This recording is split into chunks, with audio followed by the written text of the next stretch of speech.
Comment ça va? Isabelle, oui. Je vais te présenter. Très bien, très bien. Eh bon, il reste 5 jours. Oui, oui. C'est quelque chose, hein? C'est quelque chose. Les gens, ils veulent rien savoir du référendum. C'est incroyable, c'est unanime partout, là. C'est incroyable. On va avoir un gouvernement à l'ouvrage dans 6 jours. On donne une journée, OK. M. Legault, Oui. depuis quelque temps, on entend parler, depuis plusieurs années, on entend parler des agriculteurs qui veulent briser le monopole de l'UPA. Quelle est la position de la coalition là-dessus? Bon, on n'a pas l'intention de toucher à l'UPA.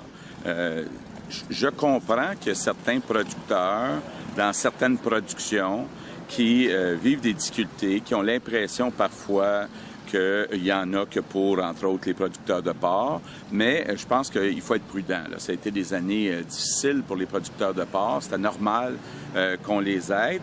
Mais là, ce qu'on veut faire, c'est qu'en plus de la financière agricole, on veut maintenant offrir une gamme de services complète aux producteurs agricoles via Investissement Québec. Ce qu'on se dit, c'est qu'au Québec, on se parle beaucoup d'aéronautique, de transport, de technologie de l'information. On ne parle pas assez de nos bons producteurs agricoles.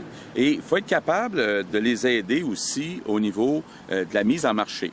On a besoin de mieux étiqueter les produits, convaincre plus de Québécois d'acheter local, s'assurer que les produits qu'on importe aient les mêmes normes que les produits qui sont fabriqués ici, s'assurer aussi que les entrepreneurs, je pense entre autres aux jeunes entrepreneurs qui veulent acheter de la ferme de leurs parents, qui puissent le faire sans qu'il y ait une implication fiscale si leurs parents détiennent les actions de la ferme dans une compagnie. Donc, la fameuse déduction de 750 000 qui est offerte quand on vend à un étranger va maintenant être disponible aussi pour quand la ferme est vendue aux enfants. L'autre chose qu'on veut faire aussi, c'est qu'Investissement Québec va être prêt à répondre à tous les agriculteurs qui ont des projets de diversification, qui ont des projets pour faire plus de transformation. Donc, on veut vraiment là, pousser de ce côté-là. Les crédits d'impôt aux entreprises, il va en avoir 2 milliards d'abolis. Ça va être placé dans les CLD et Investissement Québec, incluant là, le CLD d'ici, qui va pouvoir donc aider les producteurs agricoles qui ont des projets.